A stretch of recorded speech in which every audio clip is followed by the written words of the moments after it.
একবার মৈত্রী দেবী তার লেখা মংপুতে রবীন্দ্রনাথ বইয়ে লিখেছিলেন, একদিন মৈত্রী একটি বাটিতে করে রান্না করা মগজ নিয়ে হাজির হলেন রবিবাবুর সামনে। রবীন্দ্রনাথ বললেন, ভালো কাজ করেছ, তবে তুমি কি করে বুঝলে ব্রেন জিনিসটারই আমার অভাব?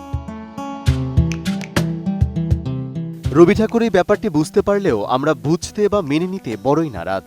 আমরা সবসময় নিজেদের মহাপণ্ডিত বলেই মূল্যায়ন করে থাকি, তবে বাস্তবে আমাদের এই মতের তথ্যভিত্তিক কোনো সত্যতা আছে কিনা তা আমরা মিলিয়ে দেখার চেষ্টা করব।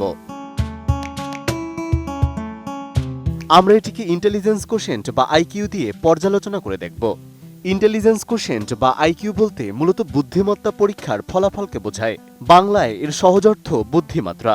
সাধারণভাবে একজন মানুষের বিচার ক্ষমতা, যুক্তি বিশ্লেষণের দক্ষতা, সমস্যা সমাধানের সক্ষমতা এবং দ্রুত সিদ্ধান্ত নেওয়ার ক্ষমতার উপর ভিত্তি করেই আইকিউ নির্ধারণ করা হয়।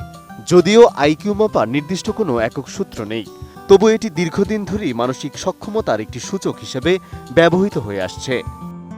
নতুন বাংলাদেশ গড়তে এলো জুলফিকার স্টিল। জুলফিকার স্টিল, ইস্পাত দৃঢ় অঙ্গীকার। সম্প্রতি যুক্তরাষ্ট্রভিত্তিক গবেষণা সংস্থা ওয়ার্ল্ড পপুলেশন রিভিউ বিশ্বের বিভিন্ন দেশে মানুষের গড় আইকিউ নিয়ে একটি তালিকা প্রকাশ করেছে।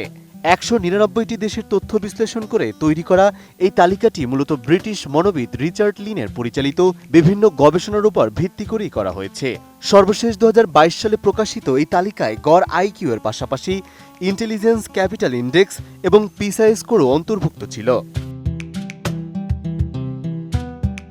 এই তালিকায় আমরা দেখতে পাই ১০৬.৪৮ আইকিউ নিয়ে বিশ্বের শীর্ষে রয়েছে জাপান।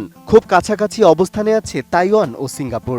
শীর্ষ ৬ দেশের মধ্যেই রয়েছে পূর্ব ও দক্ষিণ পূর্ব এশিয়ার দেশগুলো। ইউরোপীয় দেশগুলোর উপস্থিতি শুরু হয়েছে ৭ম স্থান থেকে। আর এই তালিকায় বাংলাদেশের অবস্থান অত্যন্ত উদ্বেগজনক। ১৯৮টি দেশের মধ্যে বাংলাদেশের অবস্থান ১৫০তম।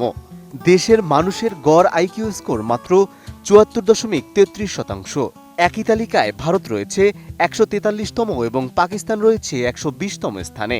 এমনকি যুদ্ধ ও দারিদ্র্যপীড়িত আফগানিস্তানও বাংলাদেশের চেয়ে এগিয়ে রয়েছে।